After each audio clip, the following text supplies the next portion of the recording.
Have you ever agreed to something the second it was asked, before you even checked in with yourself?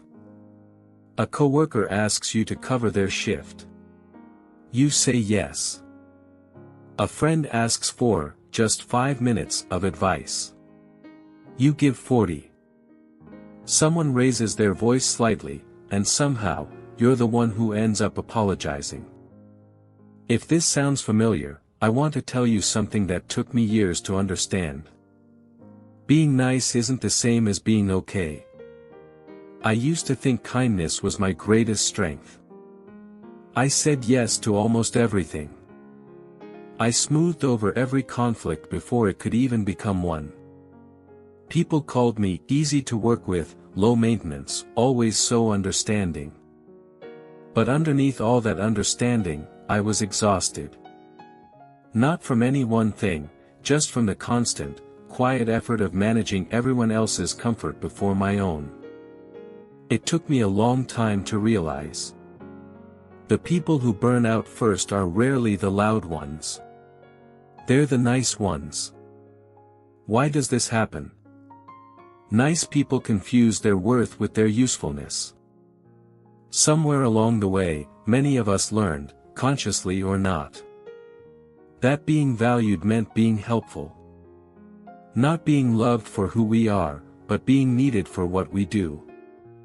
So we say yes. Constantly.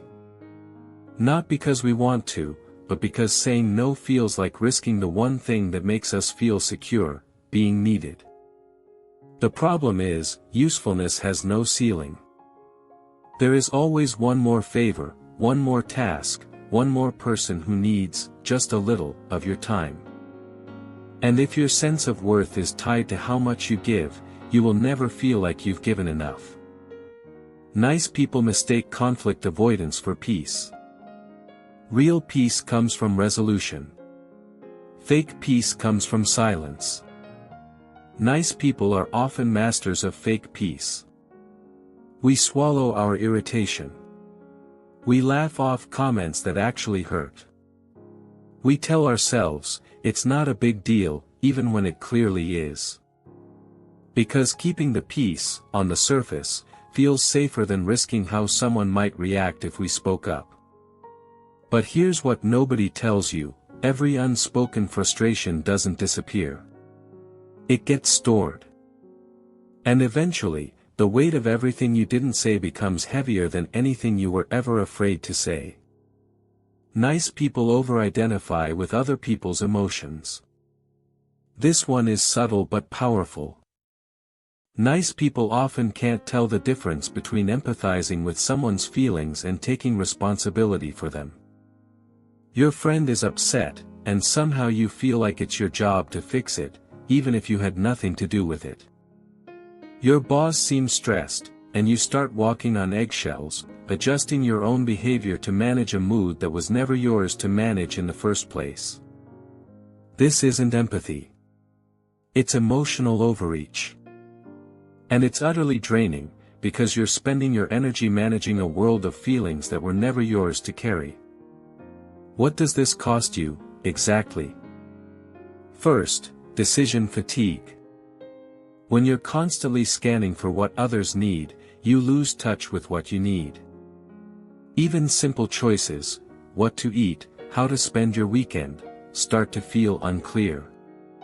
Because you've spent all day tuned into everyone else's preferences instead of your own.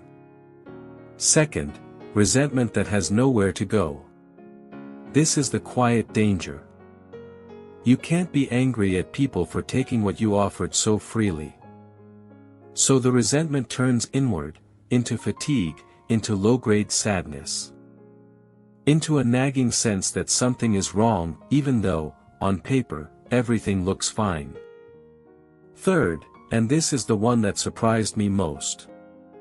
People don't actually respect what comes too easily. When you say yes to everything, your yes stops meaning anything. It's not until you start saying no that people realize your yes was ever a choice at all. So how do you actually change this? Practice the pause. Before agreeing to anything, give yourself one sentence. let me think about it and get back to you. That's it. You are not obligated to have an instant answer for other people's requests. The pause isn't rudeness, it's the space where your actual preference gets to exist before someone else's urgency overwrites it. Let people be disappointed.